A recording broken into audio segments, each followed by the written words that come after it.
Hello everyone, कैसे हैं आप सभी लोग। आशा है कि आप बहुत अच्छे होंगे। आप सभी को बहुत बहुत नमस्कार। हरियाणा इकोनॉमिक सर्वे साल 2025 ये बहुत ज़्यादा इम्पॉर्टेंट टॉपिक है फॉर योर एग्ज़ाम पर्सपेक्टिव।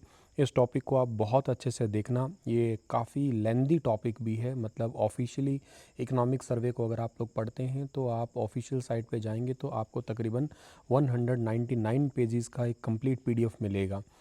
वो बाइलिंगुअल है, हिंदी में भी है और इंग्लिश में भी है ऑफिशियली वेबसाइट के ऊपर।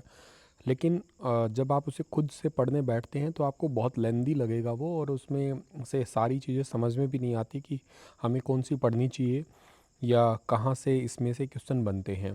तो मैंने आपके लिए ये काफ़ी एफ़र्ट्स डाले हैं, बहुत मेहनत की है, काफ़ी देर लगाई है। मैंने 5-6 घंटे के बाद में मैंने उसको कंप्लीट पढ़ा है और उसके बाद में ये कंप्लीट पीपीटी तैयार की है। तो इसके बड़े अच्छे से देख लेना। स्टार आईक्यू के जो संपूर्ण बैच है उसके अंदर आपको इस पर्टिकुलर क्लास का पीपीटी या पीडीएफ मिल जाएगा, विद एमसीक्यू मिल जाएगा। बाइलिंगुअल है सारा डेटा। तो चलिए समझना स्टार्ट करते हैं। सबसे पहले तो हम ये समझते हैं कि इकोनॉमिक सर्वे का मतलब क्या है। देखो, ऐसा होता है, दो पार्ट आते हैं आपको समझने के लिए। एक तो आपको समझना होता है, बजट को समझना होता है, ठीक ना। एक तो होता है बजट। बजट का मतलब ये होता है आने वाला जो साल है उसके लिए बजट हम लोग लेके चलते हैं। जैसे फॉर एग्ज़ाम्पल के लिए आपने मुझे कहा कि सर मुझे एक नया फ़ोन लेना है, नई कार लेनी है, नया लैपटॉप लेना है। तो मैं आपसे एक सवाल करूँगा कि आपका बजट बताओ कितना है। तो आपने मुझे कहा कि सर नया लैपटॉप लेना है मुझे, तो बजट मेरा है 50,000। तो इसका मतलब है कि आप 50,000 रुपये का एक एस्टिमेट लेके चले हैं कि 50,000 के अंडर आपको एक नया लैपटॉप ले लेना है। और हो सकता है वो 55 का भी आए, हो सकता है वो 45 का भी आ जाए। तो ये अपकमिंग ईयर के लिए जब भी आता है तो उसको बजट कहते हैं। लेकिन पिछला बीता हुआ साल, उसके लिए हम एक वर्ड यूज़ करते हैं, दैट इज़ सर्वे या इकोनॉमिक सर्वे। जिसका मतलब आप मान के चलिएगा कि आपका पिछला साल, आपने एक महीने का एग्जांपल ले लेते हैं, एक महीने का एक्सपेंस लगा के चलते हैं भाई। हो सकता है आपने दूध पे कुछ पैसा लगाया हो सकता है आपने सफाई पे लगाया हो, इलेक्ट्रिसिटी के लिए दिया हो, रेंटल इनकम दिया हो। ऐसे एक महीने का जो भी आपका एक्सपेंस रहा है, एंड ऑफ द मंथ मैंने आप लोगों से पूछा कि आपका टोटल एक्सपेंस कितना रहा, उसी को कहा करते हो इकोनॉमिक सर्वे। इसका मतलब हरियाणा राज्य के अंदर पिछले पूरे साल में, यानी कि मार्च 2000 1 अप्रैल से, मतलब हमारा फाइनेंस ईयर स्टार्ट होता है, तो 1 अप्रैल 2024 से 31 मार्च 2025 तक का ये इकोनॉमिक सर्वे है। ध्यान रखना, ये ऐसे ईयर ऑन ईयर आता है। मतलब अब अगला इकोनॉमिक सर्वे आपको देखने को कब मिल रहा होगा, ये 31 मार्च 2026 के बाद में ऐसा होगा, क्योंकि फाइनेंशियल ईयर और कैलेंडर ईयर दोनों अलग अलग है। कैलेंडर ईयर तो 1 जनवरी से स्टार्ट होता है, 31 दिसंबर तक चलता है, लेकिन फाइनेंशियल ईयर 1 अप्रैल से स्टार्ट होकर और 31 मार्च तक चलता है। तो अब ये पिछले पूरे साल का लेखा जोखा है, यानी कि आर्थिक सर्वेक्षण के आर्थिक और सांख्यिकी विभाग की एक सालाना रिपोर्ट है। तो इसमें से एक छोटा सा एमसीक्यू बन गया, इकोनॉमिक सर्वे किसकी एक रिपोर्ट होती है, तो annual report by Haryana department of economic and statistical affair. यहाँ से भी छोटा सा एमसीक्यू बन सकता है। एंड ये क्या करता है, ये ट्रैक करता है स्टेट इकोनॉमी, पॉपुलेशन और सेक्टर होते हैं, जैसे कि एग्रीकल्चर को ट्रैक करते हैं, ये इंडस्ट्रीज़ हो गई, सर्विसेज हो गई। तो अप्रैल 2024 से लेके मार्च 2025 तक का है। It help the government plan for school, road, hospital. अब ये सर्वे क्यों किए जाते हैं, आप अपने मंथली एक्सपेंसेस क्यों नोट करते हैं भाई। मान लेते हैं फॉर एग्जांपल के लिए अभी जून मंथ चल रहा है, तो आपने पूरे महीने मई मंथ को एनालाइज क्यों किया होगा। आपने मई मंथ को इसलिए एनालाइज किया होगा कि ताकि आपका फाइनेंशियल मैनेजमेंट जून महीने में बहुत अच्छा हो। बल्कि कई बार कहा जाता है कि आप, कोई भी इंसान अपना फाइनेंशियल मैनेजमेंट उसका बिगड़ जाता है तो हर महीने अपना वो एक बार कंप्लीट खर्चा देख ले, लिख ले, अगले महीने अपने आप ही सुधरने लग जाएगा, पता लग जाएगा कि कहाँ पे हमारी फिजूल खर्ची हुई थी। ऐसे ही सेम टू सेम सरकार के साथ में भी है कि हमने एग्रीकल्चर को कितना पैसा अलॉट किया था, उसमें हमने क्या क्या अचीव किया है, कहाँ हमारी कमियां रह गई थी, सेम एज इंडस्ट्री, सर्विसेज। तो ये सारा और इसके लिए फिर फ्यूचर प्लान भी बनाए जा सकते हैं। तो एक्चुअली ये है आपका, तो ये एक ईयर का हेल्थ चेकअप होता है हरियाणा का या किसी भी स्टेट का निकलता है। क्या सर ये भारत के लिए भी आता है? हाँ, ये भारत के लिए भी आता है। देखो, मैं बहुत आराम से इसको समझाने वाला हूँ, तो इसे बड़े तसल्ली से सुनना। लास्ट टाइम सीईटी के पेपर में इसमें से क्वेश्चन बहुत सारे पूछे गए थे, और उसी बिहाफ पे ये लेक्चर प्रिपेयर भी किया गया है, स्पेशली उसी चीज़ को ध्यान में रख के या पीवाईक्यू क्वेश्चनों को ध्यान में रखते हुए, ठीक है। तो एक तो बात समझ में आ गई आपको कि इकोनॉमिक सर्वे क्या होता है। अब आपको पहला कुछ स्लाइड ऐसा दिखेगा, हालांकि मैंने इसको अपने तरीके से पीपीटी तैयार कर लिया है, लेकिन हाँ कुछ इसमें बेसिक चीज़ें आपको ऐसी ज़रूर दिखेगी कि हरियाणा में डिवीज़न कितने हैं, तो हरियाणा में डिवीज़न 6 है। हरियाणा में ज़िले कितने हैं, 22 है। हरियाणा में उपमंडल कितने हैं, मतलब सब डिवीज़न 80 है। ये पहला एक इंपॉर्टेंट क्वेश्चन, ये क्वेश्चन ऑलरेडी आ चुका है। अगर आपने टीजीटी के पीवाईक्यू पेपरों को देखा हो, मैं आज पूरे लेक्चर में पीवाईक्यू बेस्ड ही चलने वाला हूँ, उसी पैटर्न को ही फॉलो करूँगा और सिलेबस को भी फॉलो कर रहा हूँ। तहसीलों के बारे में ये भी क्वेश्चन एग्जाम में आ चुका है, 94 करंट में दे रखी है। उप तहसील 49 है, ब्लॉक दे रखे हैं 143 है। कस्बे 2011, अब ये क्यों सर हम अब लेटेस्ट नहीं पढ़ेंगे इसमें। देखो लेटेस्ट कोई सर्वे ऑफिशियली है नहीं, सर्वे तो है, यूँ तो नहीं कह सकते कि सर्वे नहीं है, लेकिन वो डेटा एग्ज़ाम पर्सपेक्टिव नहीं है, करंट अफेयर पर्सपेक्टिव कई सारी चीज़ें जो है वो बदल चुकी है। 2011 से आज हम 2025 में हैं, तो यकीनन तो चीज़ें बदली ही है, लेकिन एग्ज़ाम ओरिएंटेड 2011 वाला डेटा ही है। जब तक नया ऑफिशियल सेंसस रिपोर्ट ना आए, तो आपको यही याद रखना 154 का। गांव वाला आंकड़ा 6,841 याद रखना है आपको। और इसके अलावा जो है ना, आप लोगों को इसमें जनसंख्या दे रखी है, और जनसंख्या का आंकड़ा तो आप लोगों के पास में टोटल वाला ही याद रखना है, 253,51,462 ऑफिशियली ये याद रखना है। ये कंपैरिजन भारत के साथ में है कि भारत की कितनी पॉपुलेशन है, इसमें पुरुषों की जनसंख्या, महिलाओं की जनसंख्या, गाँव में कितने रहते हैं लोग, शहरों में कितने रहते हैं लोग, ये एक फैक्ट्स है। और इसमें ये सारे फैक्ट्स से ज़्यादा ज़रूरी ये वाला एक फैक्ट है जो एग्ज़ाम में कई बार रिपीट हुआ है, 253,51,462। कई किताबों में अलग अलग लिखा होता है, तो इसमें आप कंफ्यूज मत होइए, ये बिल्कुल ऑफिशियल है उसी का, बल्कि स्क्रीनशॉट है ये वाला तो पेज। इसके बाद में एक बहुत इंपॉर्टेंट बात है जो एग्ज़ाम में आ सकती है, इवन लास्ट टाइम के सीईटी के पेपर में एज इट इज़ यहाँ से एक बात पूछी गई थी, प्रति व्यक्ति आय कितनी है। प्रति व्यक्ति आय मतलब पर कैपिटा इनकम कितनी है। तो अब अपने हरियाणा की ऑफिशियली आपको डेटा याद रखना है, 3,19,363 रुपये।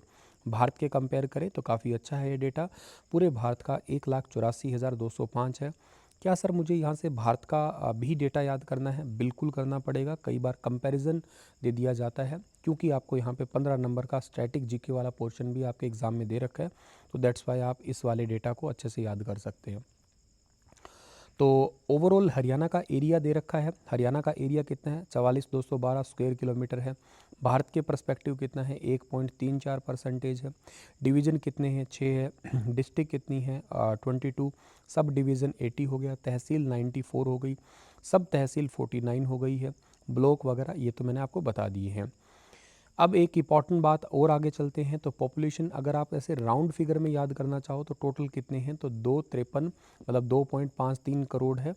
और हालांकि एग्जैक्ट भी याद करनी है जो मैंने आपको बताई है, जिसमें से पुरुष है 1.34 करोड़, महिलाएं हैं 1.18 करोड़। गाँव में लोग कितने परसेंटेज रहते हैं, गाँव में लोग रहते हैं 65.12%, और शहरों में रहते हैं 34.88%। तो इससे आप लोगों को एक और सवाल ध्यान रखना है कि हरियाणा के अंदर रूरल आबादी ज़्यादा है या अर्बन ज़्यादा है, मतलब रूरल पॉपुलेशन ज़्यादा है कि अर्बन है। तो यकीनन गांव में ही लोग ज़्यादा रहते हैं। महात्मा गांधी जी का कथन सही होता दिखाई दे रहा है कि भारत गांव में बसता है। हालांकि कुछ परसेंटेज चेंज हुए हैं, लेकिन हाँ फिर भी आपको ओवरऑल आंकड़ा ये हर भारत के राज्य का ही है। वैसे पॉपुलेशन डेंसिटी कितनी है, पॉपुलेशन डेंसिटी का मतलब होता है पर स्क्वायर किलोमीटर कितने लोग रहते हैं। तो हरियाणा का पॉपुलेशन डेंसिटी 573 है, 573। यहाँ पे आप लोगों को एक जीके का क्वेश्चन साथ के साथ बता ही देता हूँ कि फरीदाबाद जो है ना उसका सबसे ज़्यादा है 2442, 2442, 2442। इसको उल्टा सीधा एक समान पढ़ोगे आप लोग। ये याद करने का ट्रिक बताया मैंने आपको भी, अगर आपको याद ना हो तो ऐसे याद कर लेना 2442। अब इधर से पढ़ो, इसको ऐसे पढ़ा तो 2442, ऐसे भी पढ़ोगे तो सेम ही है 2442, सेम ही है आपका ये, ठीक है। और सबसे कम अगर आप पढ़ते हो तो कहाँ का पढ़ोगे, सबसे कम आप लोग पढ़ा करते हो सिरसा का। इसका कितना है 303। इसका भी उल्टा सीधा एक समान ही पढ़ोगे 303, 303, ठीक है। तो ऐसे पॉपुलेशन डेंसिटी पूरे हरियाणा की बात करते हैं तो 573 है। ठीक है सर, तो ये पॉइंट आपके लिए बड़ा इंपॉर्टेंट है और ओवरऑल जनसंख्या वाला पॉइंट एग्ज़ाम पर्सपेक्टिव टिप है ये, मैंने साथ के साथ में आपको ये भी मेंशन कर दिया है। तो ज़्यादातर लोग गाँव में रहा करते हैं और फोकस किस पे करते हैं हरियाणा में, हरियाणा के अंदर फार्मिंग पे। और सिटी के अंदर जो लोग हैं वो सबसे ज़्यादा ग्रो जो कर रही है सिटी हरियाणा में, वो गुरुग्राम जो है ना सबसे ज़्यादा ग्रो कर रही है। और बल्कि भारत के पर्सपेक्टिव भी गुरुग्राम इकोनॉमी में भी बहुत ज़्यादा योगदान देता है। अब बात करते हैं लिटरेसी एंड सेक्स रेशियो की, तो ये इकोनॉमिक सर्वे में मेंशन कर रखा है लिटरेसी 75.55% पुरुषों की दिखा रखी है 84.06 और वुमेन की दिखा रखी है 65.94%। सेक्स रेशियो कितना दिखाया है सर? सेक्स रेशियो में से क्वेश्चन ऑलरेडी कई बार एग्जाम में आ चुका है और सेक्स रेशियो जो है ना वो है 879। मुझे तो कई बार लगता है कि एग्जामिनर जब भी कभी सवाल बनाते हैं तो इकोनॉमिक सर्वे को ही पढ़ के या उसको सामने रख के क्वेश्चन बना देते हैं। बहुत बड़ा होता है टॉपिक और इसमें जीके भी होती है, इसमें करंट भी होता है, दोनों चीज़ों का एक मिक्सअप सा होता है ये। और साक्षरता की बात करते हैं सेक्स रेशियो के बाद में। साक्षरता तो हमने खैर पढ़ ली है, लिंगानुपात भी देख लिया है। वैसे मैं आपको यहाँ लिंगानुपात वाला एक पॉइंट ऐड ऑन करूँगा क्योंकि वो हो सकता है कि पूछ लिया जाए। साल 2024 तक ईयर ऑन ईयर याद कर रहे हो आप तो 910 है। डेली करंट अफेयर पढ़ते होंगे, याद हो गया होगा ये वाला।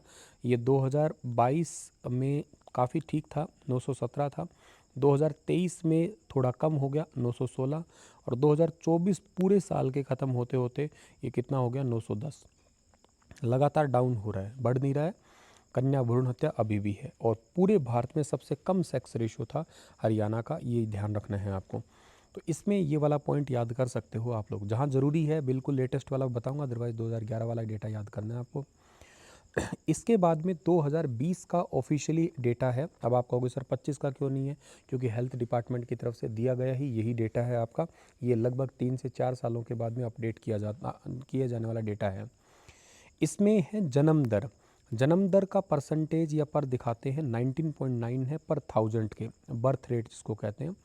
डेथ रेट कितना है? 1000 पे 6.1 है, भाई इतनों की डेथ हो जाती है। इन्फेंट मोर्टेलिटी रेट की बात करते हैं तो वो है 1000 पे 28।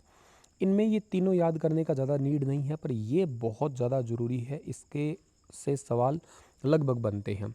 मैटरनल मोर्टेलिटी रेशो, इसका मतलब क्या होता है? इसका मतलब होता है कि जो महिलाएं 1 लाख मान लेते हैं कि महिलाएं बच्चों को जन्म दे रही है, वहाँ पे जो है ना 110 महिलाओं की डेथ हो जाती है। हालांकि ये भी तो वही है, डेथ रेट वगैरह सेम चीज़ वही है, लेकिन ये एग्ज़ाम में पूछा थोड़ा ज़्यादा जाता है आपका। ये एक रेफरेंस के लिए डेटा है आपके लिए, लेकिन ये बहुत ज़रूरी है कि 1 लाख महिलाएं अगर जन्म देती है बच्चों को तो वहाँ पे 110 महिलाओं की मौत होती है। भारत का डेटा लगभग 97 है। 2030 तक हमारा टारगेट, भारत सरकार का टारगेट है कि इसको बिलो 70 के आसपास कर दिया जाए, मतलब 70 के नीचे कर दिया जाए। किया जा सकता है। पहले ये डेटा हालांकि बहुत ख़राब था, पहले ये 200-250 के आसपास हुआ करता था, अब फिर भी ठीक हुआ है कुछ। हालांकि और भी सुधारने की ज़रूरत है, मतलब पहले ख़राब क्यों था और अब सही क्यों हो गया, सर कारण क्या हुआ है? तो डिफरेंस ये हुआ है कि इन बिटवीन हॉस्पिटल बन गए हैं, मेडिकल फैसिलिटीज़ बहुत सारी हो गई है, तो उसके चलते हुए तो ये पॉइंट आपके लिए मोस्ट इंपॉर्टेंट है, ज़रूर याद रखना है आपको, ठीक है। और बच्चों वाला भी याद कर सकते हो, 1000 पे 28 है, ठीक है। नेक्स्ट आता है हमारे पास में कि नेट सोन एरिया कितना है, मतलब शुद्ध बोया गया क्षेत्र। तो वो है हरियाणा का कितना? 35-85 हज़ार हेक्टेयर। 1 हेक्टेयर में कितना होता है? 1 हेक्टेयर में 2.5 एकड़ ज़मीन होती है, ध्यान रखना। 1 हेक्टेयर में होता है 2.5 एकड़ ज़मीन। तो पूरा जो शुद्ध बोया गया क्षेत्र है वो 3,585 हज़ार एक हेक्टेयर का है। कुल फसल वाला क्षेत्र है लगभग 6,863 हज़ार हेक्टेयर और बहुफसली मतलब मल्टीपल क्रॉप्स वाला है वो 91.43% है। ज़मीन पे एक से ज़्यादा बार फसल बोई जाती है। इसका मतलब ये है कि साल में हम लोग 2 या 3 बार फसल जो लेते हैं ना तो वो है, तो इसका मतलब हरियाणा की ऑलमोस्ट सारी ज़मीन ऐसी है, कुछ परसेंटेज छोड़ के, मोटे मोटे तौर पे 7-8% छोड़ के देखा जाए तो सारी ज़मीन ही ऐसी है जिसमें साल में हम 3 बार 2 बार एटलीस्ट 2 बार तो ज़रूर, जिसको आप हरियाणवी भाषा में साडी सावनी कह देते हैं और टेक्निकली उनको आप रबी और खरीफ की फसलें कहा करते हैं, जायद की फसल भी इंक्लूड हो जाती है। तो ये वाला इंपॉर्टेंट पॉइंट है, इसको ज़रूर याद कर लेना आप लोग। मल्टी क्रॉपिंग इज़ इंपॉर्टेंट, 91.43% का एरिया है। पावर वाला सेक्शन की बात करते हैं हम लोग, यानी कि ऊर्जा की सेक्शन की बात करते हैं तो कुछ उत्पादित क्षमता वो कितनी है? 14,822 मेगावाट है। और बिजली बिक्री वो कितनी है सर? वो है लगभग 55,000 से ज़्यादा है। इतने आपके गीगावाट पर आवर के हिसाब से है। कंज्यूमर कितने हैं? ये क्वेश्चन लास्ट टाइम आपको याद हो सीईटी में यही ऐसा सवाल पूछा गया था ना, तो ये है 79.22 लाख, 79.22 लाख इतने उपभोक्ता है। तो आपको ज़रूर ये याद रखना है इसके अंदर कि हरियाणा के अंदर इंस्टॉल्ड कैपेसिटी, ये इसमें ये इंपॉर्टेंट पॉइंट है, 14,822 मेगावाट की। एक करंट अफेयर का पॉइंट ऐड ऑन करना चाहूँगा। अभी हाल ही में भारत के प्रधानमंत्री जी ने 14 अप्रैल साल 2025 के दिन हरियाणा का एक ज़िला है यमुनानगर, इस यमुनानगर ज़िले के अंदर दीनबंधु छोटू राम एक थर्मल प्लांट है। उस थर्मल प्लांट के अंदर 800 मेगावाट की एक नई यूनिट का नींव रखा है। वो लगभग 2028-29 के आसपास जो है ना आगे जाके स्टार्ट हो जाएगा। अभी के लिए केवल 600 मेगावाट की कैपेसिटी है। तो आज अगर आपसे एक सवाल पूछे कि हरियाणा में सबसे छोटा थर्मल प्लांट कौन सा है, हरियाणा में स्मॉलेस्ट थर्मल प्लांट कौन सा है, देन आपका जवाब तो रहेगा कि छोटा थर्मल प्लांट यही है, फिलहाल के लिए यही है। हाँ, इन फ्यूचर के लिए 800 मेगावाट इसमें और जुड़ जाएगा, नींव अभी रख दी गई है, तो ये याद रख सकते हो। थर्मल प्लांट क्या होते हैं सर? जिसमें कोयले को जला के बिजली बनाई जाती है ना, उसको थर्मल प्लांट कहते हैं। हरियाणा का सबसे पुराना कौन सा था? पानीपत वाला। ऐसे आप साथ के साथ अगर आपको याद आ रहा है तो कमेंट सेक्शन में आप लिख सकते हो, बाकी बच्चों को हेल्प हो जाएगी जितना ज़्यादा डिटेल्स है। जैसे बड़ा कौन सा है तो आप ऐसे लिख सकते हो, झज्जर के अंदर है, इस तरीके से चीज़ें आप लिख सकते हो, ऐड ऑन कर सकते हो। एक इसमें करंट अफेयर और ऐड कर देता हूँ। हिसार जो है ना, हिसार में खेदड़ है, खेदड़ में राजीव गांधी थर्मल प्लांट है। वो अभी करंट में 1200 मेगावाट है, उसकी घोषणा हो चुकी है, उसमें 800 मेगावाट और जुड़ेगा। ध्यान देना, जुड़ेगा, अभी उसकी नींव वगैरह कुछ नहीं रखी गई है। इसमें फाइनलाइज भारत के प्रधानमंत्री जी ने इसको स्टार्ट कर दिया गया है। Bharat heavy electronics company limited वगैरह भी इसमें काम कर रही है। इसमें भी ऐड ऑन कर दी, घोषणा हो चुकी है सीएम के द्वारा। स्टार्ट जब होगा तब आपके करंट अफेयर की क्लासेस में आपको अपडेट कर दूंगा मैं। इस तारीख को आपको याद होगा ना, हिसार के अंदर एक एयरपोर्ट भी स्टार्ट किया गया है। संभवतः ये हरियाणा का सबसे पहला ही एयरपोर्ट है जो डोमेस्टिक लेवल पे स्टार्ट हुआ है। हिसार से अयोध्या की फ़्लाइट स्टार्ट की गई है और ये शंख आकार का एयरपोर्ट है, ध्यान रखना शंख आकार का है। 7,000 से ज़्यादा एकड़ एरिया में ये कंप्लीट एयरपोर्ट है आपका। चलिए सर, थोड़ा और आगे जा रहे हैं तो स्टेट इनकम की बात करते हैं 23-24 के ऑफिशियल डेटा के अकॉर्डिंग। तो इसमें जो जीएसडीपी है वो कितना है सर? तो वो टोटल है आपका 10,85,510.28 करोड़ है।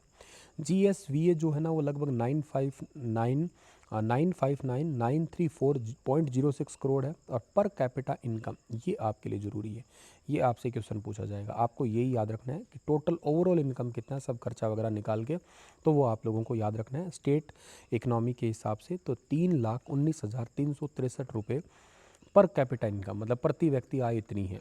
अब आप कहोगे सर मैं तो 3 लाख रुपए नहीं कमाता, या मेरे जान पहचान में है बहुत सारे लोग ऐसे जो 3 लाख रुपए, तो बहुत बड़ी बात है सर। साल के बहुत लोग ऐसे हैं जो 1 लाख भी नहीं कमाते हैं। और इवन जान पहचान छोड़िए, हरियाणा सरकार खुद मानती है बहुत अंत्योदय परिवार है जिनकी सालाना इनकम 1,80,000 तक भी नहीं है, उनको इस लेवल तक लेके जाना है हमें।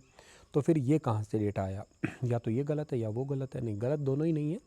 एक्चुअली ये निकलता है ऑन एन एवरेज के हिसाब से, क्योंकि कुछ लोग तो ऐसे भी हैं ना जो साल के करोड़ों, साल के छोड़ो एक दिन के करोड़ों भी कमाने वाले हो सकते हैं। गुरुग्राम जैसा इलाका है वहाँ पे तो महीनों की इनकम करोड़ों की होती है ना। और कुछ के हो सकता है कि ये इनकम करोड़ों से ऊपर भी चली जा सकती है। तो ये डिस्ट्रीब्यूशन जो है ना वो अलग अलग है। जब हम लोग पढ़ा करते हैं ना, ये इकोनॉमिक को पढ़ा करते हैं, तो इकोनॉमी में हमें ऐसे बहुत सारे सेक्शन देखने को मिलते हैं। तो कुछ ही परसेंटेज लोगों के पास में ज़्यादा पैसा है, तो ज़्यादा पैसा उनके पास है, लेकिन ओवरऑल जनसंख्या के अकॉर्डिंग ये रेशियो जब निकलता है तो हर हिस्से में हर आदमी के पास इतना इतना आ रहा है ये, ठीक है। हालांकि किसी देश को डेवलप्ड बनना हो ना, तो ये जब बढ़ेगी नहीं ना तब तक कुछ नहीं होगा। बहुत लोग कई बार कहते रहते हैं, चिल्लाते रहते हैं कि राजनीति में ऐसा है, राजनीति में ये हो जाएगा, ये सरकार अच्छी है, वो सरकार अच्छी है। सब कुछ बोलने से पहले एक ही चीज़ पे ध्यान रख लिया करो, बहुत ही सिंपल शुद्ध चीज़ है। इस पॉइंट को आके देख लिया करो, गूगल कर लिया करो पर कैपिटा इनकम कितनी चल रही है। जिस दिन ये दिख जाए तुम्हें कि ये बहुत बढ़ गई है, 5 लाख, 10 लाख, 20 लाख, उस दिन समझ जाना कि हाँ हमारे लिए कुछ हो गया है, या हम बहुत ज़्यादा ग्रो कर गए हैं। अदरवाइज़ तो चीज़ें ठीक है ही हैं, ठीक है। एनीवे आगे और चलते हैं। अब देखो स्टेट की इकनॉमी के हिसाब से आप लोगों को आपके मन में एक सवाल ये भी आ रहा होगा कि ये जीएसडीपी और जीएसवीए वगैरह ये क्या चीज़ें थी सर। देखो सर, इनको बहुत सिंपल समझते हैं हम लोग। हरियाणा में एक साल में बनाए गए सभी सामान सेवाओं का कुल मूल्य, जीएसडीपी का मतलब यही होता है सकल घरेलू उत्पाद जिसको हिंदी में कहा करते हैं। एक साल में बनाए गए सभी सामान सेवाओं का कुल मूल्य। एग्जाम्पल से हरियाणा में कार, गेहूं, सॉफ्टवेयर ये सारी चीज़ें बड़ी टॉप पे है। जीएसडीपी उनका उनका मूल्य जोड़ता है। तो 2024-25 में जीएसडीपी जो है ना वो लगभग 12,13,951.04 करोड़ 11.8% की वृद्धि दिखाता है आपका, ठीक है ना। 11.8% की वृद्धि दिखाता है। ये वाला 23-24 का है आपका, उसके अनुसार इनकम निकली है ये, ठीक है। और जो मतलब पहले से हम बढ़े हैं ये। तो the total value of all goods and services produced in Haryana in a year, like if Haryana makes car, wheat and software, GSDP adds up their value in 2024-25, मतलब अगले साल में हम लगभग इतने पे आ चुके हैं, ठीक है। वो पर कैपिटा इनकम तो साल पूरा होने के बाद खर्चे के हिसाब से निकलती है ना, भी हमने कितना खर्चा किया, कितना आदमी ने कमाया, तो ये पूरा साल पे निकलेगी, ठीक है। दूसरा आता है सकल राज्य मूल्य वर्धित, इसको कहते हैं हम लोग क्या, जीएसवीए। तो ये क्या है सर, ये बेसिकली कर और सब्सिडी हटाने के बाद में एग्रीकल्चर, उद्योग और सेवाओं जैसे क्षेत्रों का वास्तविक योगदान दिखाता है। मतलब क्या है कि अब क्या है कि पैसा आपने कमा तो लिया टोटल, उसमें भी टैक्स भी तो लगता है भाई। मान लेते हैं कि आपने गेहूं है, कार है, उसमें सब पे टैक्स भी तो, उनको हटाने के बाद जो बच गया वो जो है ना आपका शुद्ध आय बच गया। तो अब इसमें क्या है, जनसंख्या से विभाजित करते हैं हम लोग इनको और प्रति व्यक्ति आय औसत निकाल लेते हैं हम लोग, तो ठीक है। तो ये डेटा आपके पास में ऑफिशियली सर्वे के अंदर ये है, लेकिन हाँ हमने कैलकुलेट पिछली ईयर को ही किया करते हैं हम लोग इसमें। सो आई होप इसको आप लोग समझ गए होंगे, ठीक है। सो ये तो चीज़ हो गया। नेक्स्ट हमारे पास में क्या आएगा सर, नेक्स्ट हमारे पास में हरियाणा का कंट्रीब्यूशन आगे पढ़े अगर हम लोग, तो देखो हरियाणा का भारत में सर ये जीएसडीपी में कितना कंट्रीब्यूशन है, जीडीपी में कितना कंट्रीब्यूट कर रहे हैं हम लोग। भारत का जो टोटल प्रोडक्शन हो रहा है, अब आप समझ गए ना, जीडीपी तो क्या है कि ओवरऑल जितना भी प्रोडक्शन हम कर रहे हैं उसको एडअप कर रहे हैं। तो पूरे भारत में हमारा क्या कंट्रीब्यूशन है, तो पूरे भारत में हम 3.6% कंट्रीब्यूशन कर रहे हैं, ये याद रखना आप लोग। लेटेस्ट हमारा कितना है, लेटेस्ट है 12,13,951.04 है। 24-25 का अगर देखा जाए तो लगभग 11.8% का ग्रो के साथ हम लोग चल रहे हैं, ठीक है। और स्थिर कीमतों पर, ये तो आपको याद नहीं करना है। तो ये पॉइंट एक याद रखना है, दो लाइन याद रखनी है इसमें कि हरियाणा का भारत में जो है ना वो कितना परसेंटेज है, 3.6% है जीडीपी का शेयर है भारत में, हम इतना शेयर देते हैं। और 11.8% ग्रोथ जो है ना हमारी दिखाई दे रही है पिछले साल के मुकाबले। अब एग्रीकल्चर में कितना परसेंटेज है, मैंने परसेंटेज पे फोकस किया है क्योंकि लास्ट टाइम पेपर में परसेंटेज पे ही था। तो एग्रीकल्चर पे 4.1% है, उद्योगों में 8.1% है, और के साथ साथ जो ना आपकी सर्विसेज है, सर्विसेज में है 8.4%। हालांकि सर्विस सेक्टर हमारा 50+% चल रहा है, ठीक है। तो आप ये चीज़ याद रखना। इसके बाद में आता है हमारे पास में इकोनॉमिक शिफ्ट के बारे में बात करते हैं हम लोग यहाँ पे। तो इसमें देखो ऐसा है, अभी हम क्या, कहाँ से कहाँ तक, इकोनॉमिक शिफ्ट का मतलब है कि जब हरियाणा बना था उस दौर में हम कहाँ पे थे और आज के दौर में हम कहाँ पे पहुँच गए, ये इकोनॉमिक शिफ्ट है भाई। कहने का मतलब है कि हम आज से 5 साल पहले अपने आप को कहाँ देख रहे थे, आज हम क्या है, और अगले 5 सालों में हम अपने आप को कहाँ पे देख रहे हैं। तो 1969 से 70 जब हरियाणा मतलब बना था उस दौर की बात है, तब एग्रीकल्चर का ही सारा फोकस था। 60%, इवन मोर देन 60% एग्रीकल्चर पे थे, और सर्विस सेक्टर उस टाइम पे 27.8% था, और जो आपका इंडस्ट्रीज सेक्टर है वो 11.5 था। लेकिन आज का अगर दौर देखें तो एग्रीकल्चर तो बहुत ही कम रह गया है, नियर अबाउट 15-16% रह गया है। सर्विस सेक्टर पे हम 50+% बढ़ गए, और इंडस्ट्रियल सेक्टर है 32.9% हो गए।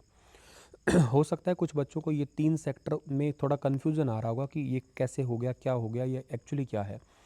Late me clear in a brief.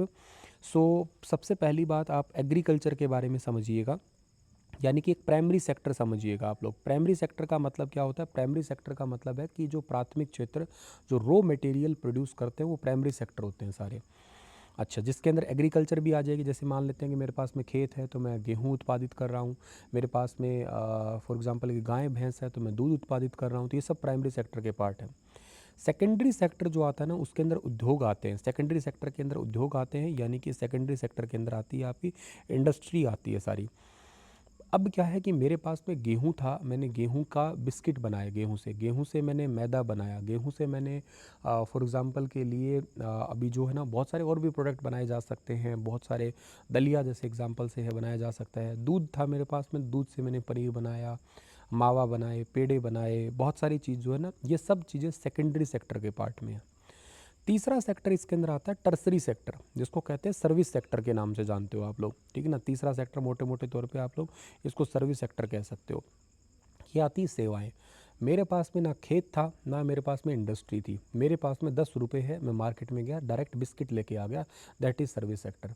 मेरे पास में ना गाय है, ना भेड़ है, ना भैंस है, ना बकरी है, ना ही मेरे पास में दूध से कुछ उत्पाद बनाने के लिए मशीनें हैं या हलवाई की दुकान है। मेरे पास में सिर्फ पैसे थे, 500 रुपये का नोट था, गया दुकान पे 1 किलो पेड़े लेके आ गया, बात खत्म। ये होता है सर्विस। आज के टाइम पे सर्विस सेक्टर ज़्यादा तुम्हें ग्रो होते दिखाई दे रहे हैं, हर टाइप की सर्विसेज मिल रही है तुम्हें। जैसे फॉर एग्जांपल के लिए जोमेटो एक सर्विसेज है। किसी टाइम पे आपको रेडियो के पास में जाना होता था, अब किसी सिटी में कोई फेमस रेडी वाला है, वो आपको जोमेटो पे, स्विगी पे, ब्लिंकिट पे, हर जगह पे ऐसे मतलब बहुत सारी सर्विसेज देने वाली कंपनी है। अभी रेडी पे आपका कुछ फेमस खाना है, घर बैठे आपने ऑर्डर किया, हालांकि वो सर्विस चार्ज ले रहा है पर कोई बात नहीं, आपके पास पैसा है, आप सर्विस चार्ज दे दोगे, आपको सर्विस चाहिए, बस बात खत्म। पहले होता था घर की सफाइयाँ खुद करनी होती थी, आजकल कंपनी आती है घर की सफाइयाँ करके जाती है, टंकी की सफाई करनी है करके जाएंगे, मशीनों के साथ करके जाएंगे। बहुत टाइप की सर्विसेज है, जो आप सोच सकते हैं वो भी है, जो आप नहीं सोच सकते हैं वो भी है, और जो सोचने वाले हैं वो स्टार्ट भी हो जाएगी, क्या पता, या कहीं कहीं पे मेट्रो सिटी में हो भी चुकी होंगी। तो ये सेक्टर पे हम ग्रो कर गए, 50+% चले गए। तो कहीं सर हमने इकोनॉमी में ये पढ़ा है कि कोई कंट्री अगर प्राइमरी सेक्टर से टर्सरी सेक्टर पे मूव कर जाएगी ना, तो इसका मतलब तो ये हो जाएगा कि वो देश तो डेवलप्ड बन जाएगा। बात तो आपकी ठीक है, फिर हमारा देश डेवलप्ड तो नहीं बना, बात तो आपकी ये भी ठीक है। पर ध्यान रखना वो सनई सनई चलेंगे, मतलब प्राइमरी से सेकेंडरी पे, सेकेंडरी से टर्सरी पे, ऐसे सीक्वेंस पे जाएंगे। इसका मतलब ये नहीं कि प्राइमरी से सीधा जंप करके टर्सरी पे चले जाएंगे, बीच में इंडस्ट्री को भूल ही जाएंगे। हम इंडस्ट्री को भूल रहे हैं, उस पर फोकस नहीं कर रहे, बस इसलिए गड़बड़ हो रही है। इंडस्ट्री का मतलब फैक्ट्रियाँ, फैक्ट्री नहीं लगेगी तो पर कैपिटा इनकम कैसे सुधरेगी, लोगों को काम कैसे मिलेगा। अब हर कोई सर्विस देना चाह तो रहा है पर सर्विस लेगा कौन, इंडस्ट्री तो चाहिएगा ना। तो इंडस्ट्रियल सेक्टर जितना ज़्यादा ग्रो करेगा, ध्यान रखना है इस बात को हमेशा आपको, वही देश उतना ही ग्रो करेगा और वहीं से ही पर कैपिटा इनकम बढ़ेगी। आज इसलिए आपको हमेशा सपोर्ट करना है कि जहाँ जहाँ इंडस्ट्रीज़ बनती है तो उससे काम धंधे उजागर होते हैं, ध्यान रखना। तो आई होप आप ये बात समझ गए होंगे कि शिफ्टिंग कैसे होती है, या कहाँ पे अब आप थे पहले और अब आप कहाँ पे आ गए हों, ठीक है। कहीं पे भी आपको वीडियो अच्छा लगे वहीं चैनल सब्सक्राइब कर सकते हो, वहीं पे वीडियो को लाइक कर सकते हो आप लोग, या अपना स्टेटस लगा सकते हो, या पॉजिटिव नोट कमेंट में लिख के बता सकते हो आप। काफ़ी एफर्ट्स डालें, बड़े आराम से समझना आप लोग। अब आते हैं हम लोग स्पोर्ट्स पे, आते हैं ओलंपिक मेडल्स वगैरह के हिस्से में। देखो इसमें अनडाउटली हम बहुत अच्छे हैं। 2021 के अंदर ओलंपिक हुआ था, उसके बाद 2022 का जो आपका थीम था ना, कर्तव्य पथ के ऊपर जो हरियाणा की झांकी निकली थी, उसमें खेलों में नंबर 1 हरियाणा, यही थीम था। हमने 2021 वाले ओलंपिक, मतलब 20 का था नाम तो टोक्यो ओलंपिक, लेकिन हुए 21 में थे कोविड की वजह से। नीरज चोपड़ा ने वहाँ पे गोल्ड मेडल जीता, जो कि एक ऐतिहासिक कदम था। 7 अगस्त 2021 की तारीख थी वो। इस बार के ओलंपिक में भी हमने बहुत अच्छा प्रदर्शन किया है।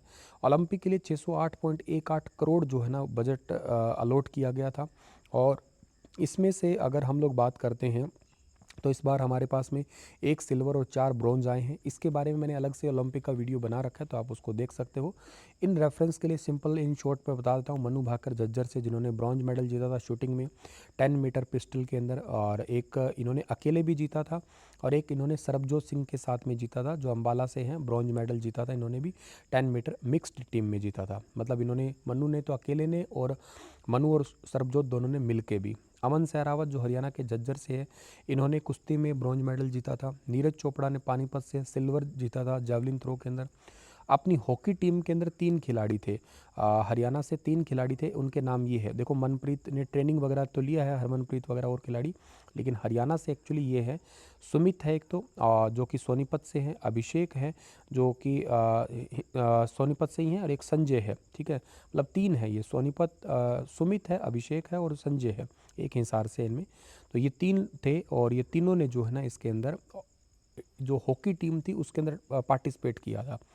तो टोटल टीम में से मतलब कह सकते हो आप ओवरऑल मेडल हमारे पास में 4 ब्रॉन्ज आ गए, ठीक है। और पैरा ओलंपिक में भी हमारा अच्छा खासा जो है ना वो योगदान रहा था। जैसे नवदीप सिंह का नाम आप लोग अच्छे से याद कर सकते हो। तो अलग से हमने ओलंपिक पैरा ओलंपिक तो पढ़े ही है, ठीक है। तो आपको मेन यहाँ पे बजट का पॉइंट है ना वो याद रखना था। इसके बाद में हमारे पास में जो अगली बात याद आती है, अच्छा एक विनेश फोगाट वाला भी इकोनॉमिक सर्वे में लिखा हुआ था। विनेश फोगाट का 100 ग्राम वज़न ज़्यादा हो गया था, उसकी वजह से उनको डिस्क्वालीफाई कर दिया गया। फिर बाद में आके उनको 24 खाप के द्वारा सरव खाप पंचायत मेडल से सम्मानित किया जा चुका है ऑलरेडी। और अभी हरियाणा में हालांकि वो विधायक है, जुलाना जींद से विधायक है। ये गेम्स वाले टॉपिक मैं ऑलरेडी कवर कर चुका हूँ, तो आपको एक जस्ट रेफरेंस के लिए समझ लेना इसको। इसके बाद में हम लोग आगे आते हैं एग्रीकल्चर एंड अलाइड सेक्टर पे आते हैं, कृषि और संबंध क्षेत्र हमारे। अब इसका GSV जो है वो कितना है, वो 95,767.16 करोड़ है, जो कि 15.9% है ऑफ टोटल GSV एंड 4.1% का ग्रोथ है। ये परसेंटेज याद कर लेना ज़रूरी है। एंड उप क्षेत्र जैसे फसल है, पशुपालन है, उसका लगभग 92.4%, वानिकी में 5.6% और मत्स्य पालन में 2.0% जो है ना आपका कंट्रीब्यूशन है, दिखाता है, ध्यान रखना। इतना इनमें कंट्रीब्यूशन है, कंट्रीब्यूशन पढ़ रहे हैं हम लोग, ठीक है। तो हरियाणा एक मेजर प्रोड्यूसर है किसका, गेहूं का और चावल का। गेहूं की तो टोकरी भी कहा करते हैं। तो इतना तो याद कर ही सकते हो आप। इसके बाद में आता है कि हरियाणा भारत के 7% कृषि निर्यात और 60% बासमती चावल निर्यात देता है। ये पॉइंट डायरेक्ट एग्जाम में पूछा जा सकता है, जरूर याद रखना आप लोग। मुख्य फसल गेहूं चावल गन्ना ही है, तो 60% बासमती एक्सपोर्ट हरियाणा से ही होता है। इसके बाद फसल से संबंधित एक योजना है, और यकीन मानिए क्वेश्चन कितना ज़्यादा इंपॉर्टेंट हो सकता है, मेरा पानी मेरी विरासत योजना। मेरा पानी मेरी विरासत योजना को स्टार्ट किया गया था 6 मई को। अभी मैंने रिसेंटली एक शॉर्ट भी बनाया था, 6 मई 2020 को इस योजना को स्टार्ट किया गया था। और इस योजना में है क्या सर, अगर कोई हरियाणा में धान की फसल की बजाय अन्य फसल उगाता है, धान की बजाय अन्य फसल उगाता है, तो उसको जो है ना पहले 7,000 रुपये दिए जाते थे पर एकड़, लेकिन अब जो है ना 7,000 की बजाय उसको 8,000 रुपये प्रति एकड़ दिए जाएंगे। इस बार के बजट से ही अपडेट किया है। धान क्यों नहीं उगाना फिर सर, धान से क्या दिक्कत है? दिक्कत ये है कि धान की फसल से एक्चुअली पानी की खपत ज़्यादा होती है, और हरियाणा का ग्राउंड वाटर लेवल लगातार गिरता जा रहा है। इसलिए क्या है सर, इसलिए हम लोग जो है इसलिए हम धान की फसल जो है ना इसकी बजाय दूसरी फसल लगाना चाहते हैं, ठीक है। सॉरी, थोड़ा सा गला ठीक नहीं है, इस करके माफ़ करिएगा कहीं बीच में डिस्टर्बेंस हो तो आपको। हाँ, ठंडा पानी पी लिया था तो करके थोड़ा गला जो है ना जाम हो गया था। एनीवे, तो क्या कह रहा था कि 8,000 जो है ना वो 7,000 से 8,000 जो है ना वो बेसिकली अभी कर दिए गए। अब धान की फसल से क्या होता है कि धान में ना विधियां हैं। पहले आपको खेत को तैयार करना होता है, कद्दू करना इसको आप लोग बोलते हैं। उसके अंदर फिर क्या होता है कि हमें धान की रोपण करना पड़ता है, पानी भर के छोड़ना पड़ता है। तो इससे ग्राउंड वाटर लेवल, अब नहरों का पानी तो ठीक है लिमिटेड ही है, वैसे भी कन्फ्लिक्ट चल ही रहा है पंजाब के साथ में हमारा, तो हमें सारा ट्यूबवेल पे आधारित है। एक बात और भी इंपॉर्टेंट है, हरियाणा में ज़्यादा सिंचाई किससे होती है, ये क्वेश्चन HSSC पूछ चुका है, तो इसका आंसर नलकूप था। नलकूपों से होती है, मतलब ट्यूबवेलों से होती है। तो इसलिए सरकार प्रोत्साहन दे रही है। कोई खेत खाली छोड़ दे, मतलब खरीफ फसल में मान लो धान की बजाय कपास उगा ले, गन्ना उगा ले, मक्का उगा ले, मूंग उगा ले, बाजरा उगा ले, पर इसकी बजाय खेत खाली छोड़ दे तो भी उसको 8,000 रुपये दिए जाएंगे। मनिका शौकंद इसके ब्रांड एम्बेसडर बना रखी है हरियाणा में, याद रखना आप लोग। एक बात और याद रखना कि ये तो ठीक है, धान अगर सीधी बिजाई करते हैं तो उसमें क्या होता है, कद्दू नहीं करना पड़ेगा, मतलब पानी भर के नहीं छोड़ना, तो उस टाइम पे भी सरकार 4,000 रुपये प्रति एकड़ देती है, ठीक है। मुख्यमंत्री किसान खेत सड़क मार्ग योजना है, खेतों के लिए सड़कें हैं, ये योजना भी हरियाणा में चल रही है। इसके साथ साथ हरियाणा में इंडस्ट्रियल सेक्टर की बात करते हैं, उद्योग सेक्टर की। हरियाणा लीडर है ऑटोमोबाइल और IT सेक्टर में। इसमें हरियाणा के अंदर जो GSVP है वो कितना है सर, वो है 32.9% है, और 8.1% ग्रोथ दिखा रहा है ये इसके अंदर। तो हरियाणा लगभग 8.1% ग्रोथ दिखा रहा है इंडस्ट्री ड्रिवन सेक्टर में, स्पेशली जैसे गुरुग्राम वगैरह सिटी है उसके अंदर। उसमें एक बात मेन जो आपको याद रखनी है, ऑटोमोबाइल सेक्टर है 67%। भारत का 67% कार्य यहाँ बन रही है। 60% मोटरसाइकिल, 50% ट्रैक्टर। तो ट्रैक्टर में भी आगे है, मोटरसाइकिल में भी और कारों में भी। आईटी गुरुग्राम भारत का नंबर 1 आईटी विकास हब है। Gurugram is India's number 1 growth hub in IT. Petrochemicals, petrochemicals में आती है रिफाइनरियाँ। अब ये रिफाइनरी क्या होती है सर? जैसे पानीपत में आपने सुना होगा इंडियन ऑयल कॉरपोरेशन की है। तो एक क्रूड ऑयल लेके आते हैं, उसी में से फिर अलग अलग करते हैं, पेट्रोल अलग, डीजल अलग, केरोसिन अलग, इस टाइप से अलग अलग होते हैं ये। तो आईटी हब या ऑटोमोबाइल हब जो है ना, दोनों हरियाणा के टॉप पे है, ध्यान रखना। और एग्रीकल्चर टूल्स भी, पानीपत का स्मालखा जो है ना, ये इसमें फेमस है। ये ऑलरेडी एचएसएससी के पेपर पूछ चुका है, ध्यान रखना।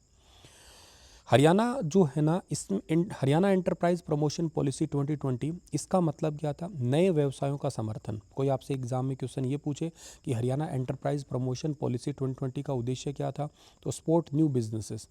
वन डिस्ट्रिक्ट वन प्रोडक्ट जो है ना, इसका क्या है? ये हरियाणा के करनाल से पद्मा योजना स्टार्ट की गई थी, याद हो तो आप लोगों को। और इसका मतलब क्या है? वन डिस्ट्रिक्ट वन प्रोडक्ट का हर जिले के एक एक प्रोडक्ट, या कह सकते हो किसी जिले के कुछ खास प्रोडक्ट होते हैं, उनको सपोर्ट करना। जैसे promote local product like basmati चावल हो गया है किसी ज़िले के, जैसे अभी स्माल का पानीपत का नाम लिया। एग्रीकल्चर टूल्स के लिए फेमस हो सकता है, कहीं ज़िले किसी ज़िले के जो है वो प्याज फेमस है, किसी ज़िले के आलू फेमस है। जैसे इनको सपोर्ट करना, इनको ग्लोबली सपोर्ट करना एक्चुअली, इसके लिए वन डिस्ट्रिक्ट वन प्रोडक्ट है, पद्मा योजना इसको कहते हैं हम लोग। इसके बाद में आता है सर्विस सेक्टर की। सर्विस सेक्टर में कंट्रीब्यूशन 51.2% है, जो कि अभी मैंने बताया था आपको, और इसमें ग्रोथ ही चल रही है 8.4%। जिसमें ट्रेड एंड होटल्स लगभग 8.5% की ग्रोथ पे है। ट्रांसपोर्ट एंड आईटी 9.3% है। फाइनेंशियल सर्विस है 8.3% है। तो ट्रांसपोर्ट हब जो है ना, बहुत इंपॉर्टेंट है, और आईटी हब भी बड़ा इंपॉर्टेंट है। पब्लिक फाइनेंस की बात करते हैं हम लोग, तो रेवेन्यू कितना है सर हमारा? तो रेवेन्यू है हमारा 1,16,638.30 करोड़। और खर्चा कितना है सर? खर्चा हमारा है 1,34,456.36। आमदनी अठन्नी, खर्चा रुपया, ठीक है, वही बात हुई। तो जितना कमा रहे हैं, खर्चा ज़्यादा कर रहे हैं हम लोग, तो काबू करना चाहिए अपने आप को हमें। जिसमें से टैक्स रेवेन्यू कितना है? टैक्स से हम कितना कमाते हैं? टोटल 84,551 करोड़ रुपए। स्टेट जीएसटी से लगभग 37,498 करोड़। सेल्स टैक्स से हम लगभग 13,200 करोड़। एक्साइज टैक्स से लगभग 12,650 करोड़ कमाते हैं हम लोग। ये इंपॉर्टेंट है कि राज्य का जीएसटी काफ़ी अच्छा नंबर दिखाता है। और राजकोषीय घाटा कितना है सर? वो है, ये क्वेश्चन डायरेक्ट आता है, 2.80%। ये परसेंटेज याद कर लेना, इंपॉर्टेंट है ये। तो ये कम होए उतना ही बढ़िया है, क्योंकि हमारे ऊपर कर्जा वगैरह कम होता है ना। तो इसमें क्या होता है? Deficit is the extra money borrowed with in the safe limit. Safe limit से भी ऊपर जो पैसा लिया होता है ना, वही फिजिकल डिफिशिट दिखाता है। टूरिज़्म के लिए बजट कितना है? टूरिज़्म के लिए 198.44 करोड़ का है। अभी रिसेंटली एक स्टे होम योजना भी स्टार्ट की है ना, 15 से 29 साल के युवाओं के लिए। अपने घरों के अंदर ही ऐसा कमरा तैयार कर लो जिसमें टूरिस्ट आके रह सके, तो आपको पर डे इनकम अच्छी खासी हो सकती है। तो funds improve tourist spots like Kurukshetra वगैरह के लिए भी इम्प्रूव किया गया है। तो 198.44 करोड़ टूरिस्ट के लिए। टोटल 42 टूरिस्ट कॉम्प्लेक्स है, यहाँ से क्वेश्चन आ सकता है। और इसके अलावा जो है 842 एसी रूम्स है, 42 रेस्टोरेंट है, 15 पेट्रोल पंप्स है। ऑफिशियली जो इनके ये आप कहोगे पेट्रोल पंप तो बहुत है सर, मेरे एरिया में 15 मिल जाएगा, नहीं, ये टूरिस्ट वाले संबंधित है, इनके आजू बाजू इलाके के हैं वो वाले। आपको ये याद रखना, 42 टूरिस्ट कॉम्प्लेक्स है सर। हरियाणा में टूरिस्ट डे कब मनाते हैं हम लोग? 1 सितंबर को मनाते हैं। नेशनल 25 जनवरी को है, इंटरनेशनल 27 सितंबर को है। इसके बाद में कृष्णा सर्किट कुरुक्षेत्रा का, उसके लिए 77.87 करोड़ रुपए अलॉट किए गए हैं। मोरनी हिल्स स्वदेश दर्शन 2.0 है। महेंद्रगढ़ रेवाड़ी सर्किट 29.61 करोड़ अलॉट किए गए हैं। तो इन सब के लिए टूरिस्ट कॉम्प्लेक्स को इम्प्रूव करने के लिए सरकार काम कर ही रही है। अब आते हैं एनवायरनमेंट एंड क्लाइमेट चेंज। इसमें थोड़ा गड़बड़ है हमारा, पेड़ पौधे बहुत कम है पूरे भारत में ही। हरियाणा फोकस कर रहा है क्लीन एयर और वाटर के लिए भी। हरियाणा पोल्यूशन कंट्रोल बोर्ड जो है ना, इसके लिए कानून लागू करता है। और हरियाणा में लगभग 5,250 इको क्लब है। ये नंबर इंपॉर्टेंट है, इतने इको क्लब है हरियाणा में। स्वर्ण जयंती प्रावण प्रशिक्षण संस्थान गुरुग्राम में है, ये क्वेश्चन एग्जाम में आ सकता है। स्वर्ण जयंती एनवायरमेंट ट्रेनिंग इंस्टीट्यूट गुरुग्राम में है। दर्शन लाल जैन पुरस्कार वेरी वेरी इंपॉर्टेंट है, 3 लाख रुपए दिए जाते हैं इसके लिए। ये दर्शन लाल जैन याद आ गया आपको कौन है? मैंने कई बार अपनी क्लासेस में बताया आपको। ये स्वर्गीय दर्शन लाल जैन जी को कौन सा अवार्ड मिला हुआ बताओ? भारत के पूर्व राष्ट्रपति रामनाथ कोविंद जी के द्वारा पद्म भूषण मिला था, पद्म विभूषण मिला था या पद्म श्री मिला था, याद है आपको? कमेंट में बताओ। इन्होंने यमुनानगर के अंदर जो गांव है मुस्तफ़ाबाद, जिसका नाम अभी सरस्वती नगर कर दिया, सबसे पहले हरियाणा में सरस्वती नदी की धारा वह इन्होंने ही निकाली थी। ये क्वेश्चन ऑलरेडी एचएसएससी पूछ चुका है, ध्यान रखना, वेरी इंपॉर्टेंट है। दर्शन लाल जैन किस क्षेत्र में, ये दर्शन लाल जैन अवार्ड किस एरिया में दिया जाता है? तब इसका आंसर रहता है कि ये एनवायरनमेंट के एरिया में दिया जाता है। 3 लाख अवार्ड, 3 लाख रुपए, ठीक है। और गुरुग्राम का इंस्टीट्यूट है, ये इंपॉर्टेंट है। ये स्लाइड मोस्ट इंपॉर्टेंट है, इसमें से ऑलरेडी क्वेश्चन बन चुका है, आगे भी बनेगा। लास्ट टाइम के इकोनॉमिक सर्वे में मैंने ये पढ़ाया था और वो क्वेश्चन आया था सेम टू सेम। मैं ये नहीं कह रहा मैंने पढ़ाया तो आया, मैं ये कह रहा हूँ कि मैंने इंपॉर्टेंट बताया था और वो क्वेश्चन वाकई था पेपर में।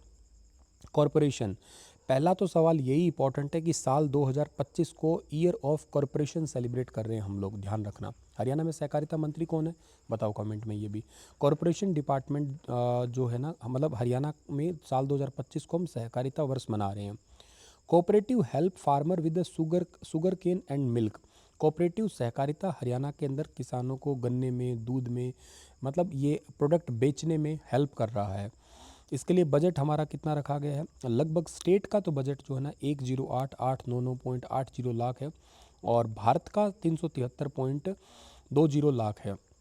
इतना बजट रखा गया है, स्टेट वाला याद करना है वैसे तो हमें। गन्ने का प्राइस जो है ना वो इम्पॉर्टेंट है, कीमतें जो रहती है आपकी वो शुगर केन की 400 रुपये पर क्विंटल प्रारंभिक है और बीच में आके 393। हालांकि ये ऑन एन एवरेज निकाली है और क्योंकि कम ज़्यादा होती रहती है, इसके अकॉर्डिंग स्टार्टिंग में इतनी रहती है, बीच में आते आते गन्ना अधिक हो जाता है, थोड़ी कम हो जाती है फिर। इसके बाद में आता है कि मुख्यमंत्री दुग्ध उत्पादक प्रोत्साहन योजना, इसके लिए दूध के लिए 5 से 10 रुपये पर लीटर सब्सिडी दी जाती है हरियाणा सरकार के द्वारा, ये भी इंपॉर्टेंट है। मुख्यमंत्री दुग्ध उत्पादक प्रोत्साहन योजना। एजुकेशन, एजुकेशन हरियाणा जो है ना इन्वेस्ट कर रहा है स्कूल और कॉलेजेस के लिए। 14,937 गवर्नमेंट स्कूल है 2023-24 के डेटा के अकॉर्डिंग। सकल नामांकन अनुपात प्राथमिक जो है ना वो कितने हैं? 92.9 और सेकेंडरी स्कूल में जो है ना लगभग जो एनरोलमेंट रेशियो है वो है कितना? 80.6% का। कॉलेज है 1136 और यूनिवर्सिटीज़ है 33 अकॉर्डिंग टू इकोनॉमिक सर्वे, यही याद रखना है आपको। स्कीम कौन सी है सर? सुपर 100 कार्यक्रम है, इसमें टॉप छात्रों के लिए फ्री में कोचिंग दी जाती है अगर वो आगे आईआईटी की, नीट की कोचिंग लेना चाहते हैं तो। बेटी बचाओ बेटी पढ़ाओ अभियान भी है और ये अभियान बेटियों को पढ़ाने के लिए, सेक्स रेशियो उठाने के लिए और के साथ साथ जो है इसके 10 साल पूरे हो गए। 22 तारीख को स्टार्ट की थी, 22 जनवरी 2015 को, अब 2025 में इसके पूरे 10 साल हो गए। मनु भाकर भी इसमें लेटेस्ट एक नया नाम कह सकते हो आप लोग, जो ब्रांड एम्बेसडर है। हेल्थ के लिए बात करते हैं तो 5,000 से ज़्यादा हेल्थ इंस्टीट्यूट है, हॉस्पिटल है, पब्लिक हेल्थ सेंटर है, आपके कम्युनिटी हेल्थ सेंटर है और लगभग आयुष्मान भारत से 1.5 करोड़ लाभार्थी है हरियाणा में। हालांकि इसको चिरायु योजना के नाम से जानते हैं। 5 लाख रुपए तक सालाना इलाज, भाई जिनकी इनकम 1,80,000 है उनको तो कुछ नहीं देना, साल के 5 लाख रुपए इलाज मिल जाता है पर परिवार पर पर्सन। अच्छा, जिनकी इनकम मान लो 1,80,000, जिनकी इनकम 1,80,000 से कितने तक हो 3 लाख तक है, उनको सालाना 1,500 रुपये देने होंगे। जिनकी इनकम 3 लाख से लेके और 6 लाख के बीच में है उनको सालाना 4,000 रुपये देने होंगे और जिनकी 6 लाख प्लस है तो उनको सालाना 5,000 रुपये देने होंगे। ये वाला 5 लाख रुपये का सालाना इलाज वाला बीमा या इस इलाज वाली फैसिलिटी को पाने के लिए, ठीक है। ये अभी नया स्टार्ट किया था, मैंने करंट अफेयर भी बताया था आपको। और इसके बाद में मुख्यमंत्री मुफ्त इलाज योजना है, इसमें 5 लाख रुपए तक का इलाज है। निरोगी हरियाणा मुफ्त स्वास्थ्य जांच है, ठीक है, दोनों याद रख सकते हो आप। इंफ्रास्ट्रक्चर की बात करते हैं तो Haryana build road, power and irrigation systems. Total जो है ना 26,000 से ज़्यादा किलोमीटर जो है ना वो रोड है हरियाणा में। 100% गाँवों के साथ कनेक्टिविटी है हरियाणा में। इरिगेशन में सिंचित क्षेत्र है 3,151,000 हेक्टेयर और 2,500 से ज़्यादा ट्यूबवेल लगाए गए हैं हरियाणा के अंदर। कृषि के लिए रियायती बिजली दर है जिसमें से 4.75 रुपये पर यूनिट है, जैसे मधुमक्खी पालन, मत्स्य पालन के लिए है। इसके साथ साथ सोशल वेलफेयर, सामाजिक कल्याण के लिए सरकार क्या कर रही है, जिसमें आता है महिला, बच्चे या के साथ साथ जो गरीब तबका है उनके लिए हेल्प करना, तो हरियाणा महिला समृद्धि योजना है, महिलाओं को ऋण देती है। डॉक्टर भीमराव अंबेडकर आवास योजना है, जो एससी परिवार है उनके लिए घर देते हैं। दीनदयाल उपाध्याय अंत्योदय परिवार सुरक्षा योजना है, इसमें कम आय वाले परिवार यानी कि 1,80,000 से जिनकी कम इनकम है उनके परिवार में अगर किसी की डेथ हो जाती है तो उनको 5 लाख रुपए तक दिया जाता है। आंशिक रूप से घायल वगैरह होने पे या मतलब चोट वगैरह लगना है या शरीर का कोई अंग खो दिया है तो भी उनको प्रोत्साहन राशि दी जाती है। फाइनेंशियल हेल्प मिलता है मतलब लो इनकम फैमिलीज़ को, ठीक है। और इसके बाद में एम्प्लॉयमेंट एंड लेबर, ये योजनाएं वैसे तो मैंने अलग से एक वीडियो बना रखी है, बाकी एक सेपरेट वीडियो बना दूंगा। इस वीडियो में अगर योजना वगैरह बनाने लग गया तो बहुत लेंदी हो जाएगा, तो आपके लिए थोड़ा याद करना या देखना थोड़ा सा दिक्कत करेगा, इसीलिए, ठीक है। बाकी योजनाएं मैंने पढ़ा रखी है और भी पढ़ा दूंगा, चिंता ना करना, उस वीडियो में सेपरेट योजनाएं पढ़ा दूंगा ऐसे। तो Haryana create job and trains youth, तो अनएम्प्लॉयमेंट रेट हरियाणा का ये जरूर याद रख लेना 6.1% है 2023-24 का। 2.5 लाख युवाओं को जो है ना कौशल प्रशिक्षण यानी कि स्किल प्रोग्राम सिखाया जा रहा है हरियाणा सरकार के द्वारा। योजनाओं क्या है सर इसके लिए? सक्षम युवा योजना, पढ़े लिखे युवाओं को नौकरियां, और इसके साथ साथ हरियाणा कौशल रोजगार निगम है, विदेश में नौकरी दे रही है सरकार। अभी रिसेंटली इजराइल भेजे गए थे, अभी यूएई भेजने का प्लान सरकार कर रही है, जिसमें दुबई भेजेंगे मेनली। तो ये पूरा एक कंक्लूजन्स टाइप का है जिसको आप लोग पढ़ सकते हो कि जैसे आपके लिए टेबल बना दिया, एरिया कितना है, डिस्ट्रिक्ट कितने हैं, गांव कितने हैं, पॉपुलेशन कितनी याद करोगे, गांव के और शहर की हो गई, लिटरेसी रेट कितना हो गया आपका, सेक्स रेशियो याद कर लोगे, बर्थ रेट हो गया, डेथ रेट हो गया आपका, आईएमआर हो गया और एमएमआर हो गया, नेट सोन एरिया कितना था, ग्रोस क्रॉप्ड एरिया और मल्टी क्रॉप्ड एरिया हो गया, पावर कैपेसिटी कितनी है हरियाणा की, ठीक है। इसके अलावा टोटल कंज्यूमर्स कितने हैं, ठीक है। इसके अलावा जीएसडीपी कितना है हमारा, इसके अलावा जीएसवीए कितना है हमारा, प्रति व्यक्ति आय कितनी है, जीएसडीपी जो है ना आगे आने वाला अनुमान हमारा मतलब लगभग 11.8% का ग्रोथ है अपकमिंग ईयर, जो अभी चल रहा है, अभी और भी परसेंटेज चेंज हो सकते हैं। किस किस एरिया में कितना योगदान है एग्रीकल्चर में, इंडस्ट्री में और सर्विस सेक्टर का हो गया आपका, एग्रीकल्चर अलाइड सेक्टर, ये सब मैंने पढ़ा दिए हैं आप लोगों को, रिवीजन के लिए आप लोग इसको पढ़ सकते हो। अब आते हैं थोड़े से क्वेश्चन कर लेते हैं हम लोग, ठीक है। तो 2024-25 के लिए हरियाणा का अनुमानित सकल राज्य घरेलू उत्पाद जीएसडीपी जो है ना उसकी कीमतें क्या थी, तो वो अभी अनुमानित कितनी है, 12,13,951 करोड़ रुपए, ठीक है। तो आपको ये याद रखना है, इसका इकोनॉमिक सर्वे के पेज नंबर 9 पे जाओगे तो ये सब कुछ आपको लिखा मिल जाएगा, रेफरेंस दे रहा हूँ इसलिए। 2011 की जनगणना के अनुसार हरियाणा की साक्षरता कितनी दिखा रखी है, और ये 75.6% दिखा रखा है आपका, ठीक है। इसके बाद में 2024-25 में जीएसवीए जो है ना वो कितना है, तो मतलब जीएसवीए सबसे ज़्यादा कौन सा है, सर्विस सेक्टर सबसे ज़्यादा है, अभी बताया था मैंने आपको ये। प्रति व्यक्ति आय हरियाणा की कितनी है, 3,53,182 जो है लाख रुपए, इतना याद रखना आप लोग, भारत के हिसाब से ज़्यादा है ये। 2011 के अनुसार लिंग अनुपात कितना है सर, यानी कि सेक्स रेशियो कितना है, तो 8:7:9 है हरियाणा का।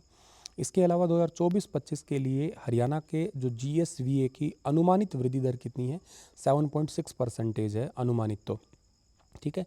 और इसके बाद में है 38वां सूरजकुंड शिल्प मेला कब आयोजित हुआ है, हो गया है ये, तो ये हुआ है आपका 7 फरवरी से 23 फरवरी तक। इस बार इसमें क्या था सर, इस बार इसमें जो था हमारे पास में बिम्स्टेक तो आए थे, नेशन आए थे, उड़ीसा और एमपी वो थे इसके अंदर थीम राज्य के रूप में थे, ठीक है।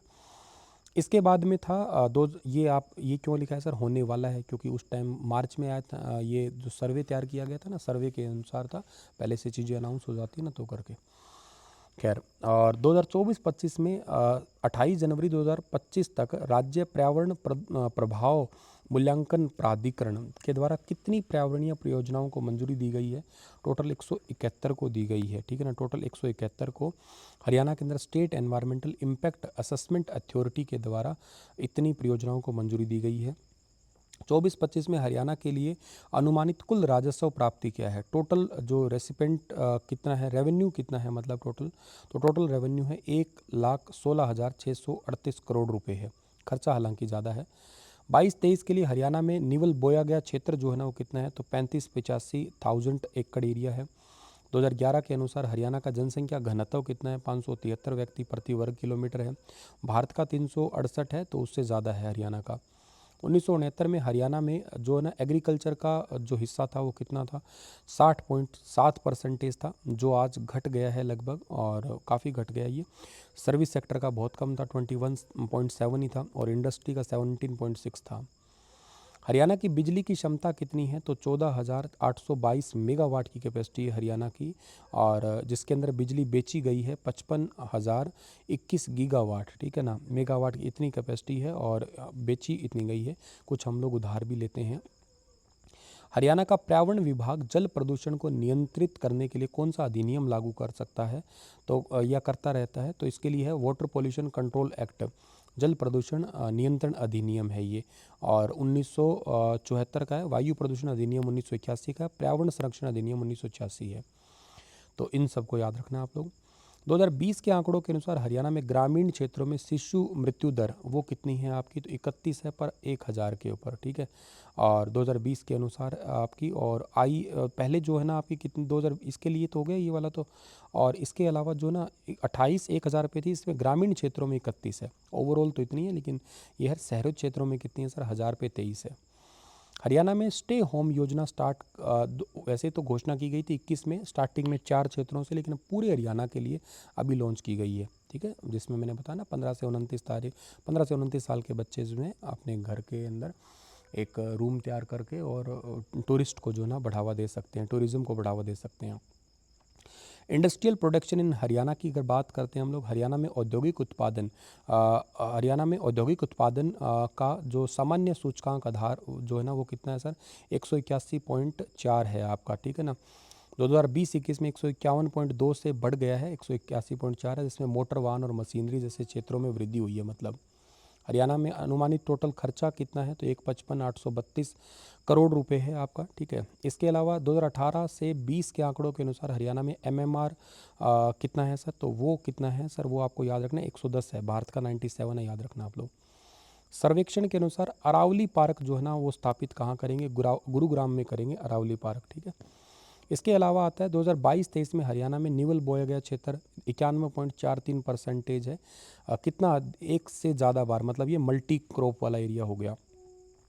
हरियाणा में राजस्व घाटा जो है ना वो कितना था आपका, तो 24-25 का तो 17,817 करोड़ रुपए है आपका ये वाला, ठीक है। और इसके अलावा शुद्ध लोक ऋण जो है ना 33,118 करोड़ का है। जलवायु परिवर्तन पर राज्य कार्य योजना जो है ना उसके लिए संशोधित किस कमेटी ने तकनीकी सहायता प्रदान की है, GIZ, ठीक है ना। GIZ जो है ना ये कमेटी है, ये technical support from GIZ to align the national target है, state action plan and climate change के लिए ये कमेटी है। 24-25 पर कीमतों के लिए GSVA ने उद्योग की वृद्धि दर क्या थी आपकी, तो 8.1% है इसमें। जनवरी 2025 में हरियाणा में कितने गांव हैं, तो 6,841 ऑफिशियली इकोनॉमिक सर्वे के अनुसार। 24-25 में स्थिर कीमतों पर हरियाणा में सकल घरेलू मूल्यवर्धन जो है ना उसकी दर कितनी है, 4.6% है। और हरियाणा में कितने मंडल कितने हैं, 6 मंडल है हरियाणा में। और सर्वेक्षण के अनुसार यमुनानगर में कौन सा पर्यटन विकास पहल है, तो स्मारक केंद्र है, मेमोरियल सेंटर है। और एक गुरुग्राम और अंबाला में भी अरावली पार्क, गुरुग्राम में ठीक है ना, अंबाला फरीदाबाद में अरावली पार्क अंबाला में बनाने की चर्चा भी है वैसे तो। और एक स्मारक केंद्र है आपका गुरुग्राम में स्टार्टिंग में बन रहा है अभी, और एक यहाँ पे नूह में भी, और एक फरीदाबाद में, यहाँ मतलब गुरुग्राम और नूह में दोनों मिलकर तो अरावली सफारी पार्क बनाया जाएगा। 2020 के आंकड़ों के अनुसार हरियाणा में शहरी क्षेत्रों में जन्म दर कितनी है, तो 17.7% है, 1000 के ऊपर है। कुल राजस्व प्राप्ति कितनी है, तो 485 करोड़ रुपए है। GSDP जो है ना सबसे कम एग्रीकल्चर के अंदर दिखा रखी है। और पर्यावरण न्यायालय भंग किए गए हैं, टोटल 2 किए गए हैं आपके, फरीदाबाद और कुरुक्षेत्र में 2 विशेष पर्यावरण न्यायालय अगस्त 2024 में भंग कर दिए गए थे। और इसके साथ साथ जो है ना आपके 2024-25 के लिए स्थिर 2011-12 की कीमतों पर हरियाणा में प्रति व्यक्ति आय, तो पुराने जो आंकड़ा है ना वो तो आपका था 1,94,285 का। 2024-25 के लिए स्थिर कीमतों पर हरियाणा की प्रति व्यक्ति आय इतनी दिखा रखी 1,94, ठीक है ना, जो 6.3% की वृद्धि है अभी के अनुसार। और इसके अलावा जो है ना कौन सा आर्थिक सर्वेक्षण में कौन से एरिया पे फोकस है, एजुकेशन और टेक्नोलॉजी, मतलब मेनली हम लोग जो है ना शिक्षा और सूचना को कवर कर रहे हैं और फोकस कर रहे हैं इस एरिया पे आने वाले सालों के लिए।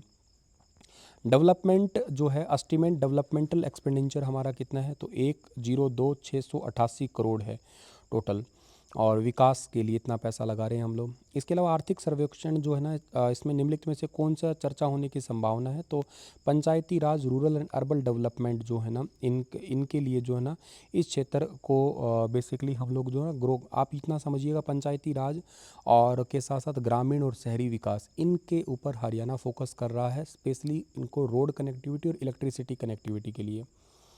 ठीक है, इसके साथ साथ जो ना जीएसडीपी वाली बात ऑलरेडी हम कर चुके हैं, ठीक है ना, ये नहीं करना आपको, और मृत्यु दर वगैरह ये नहीं करना। ठीक है, चलिए sir, thank you so much. इतना था आपका ये कंप्लीट डेटा जो बहुत ज़्यादा इंपॉर्टेंट है और आपको ज़रूर याद रखना है। कैसा लगा वीडियो ज़रूर बताइएगा आप लोग। ठीक है, थैंक यू।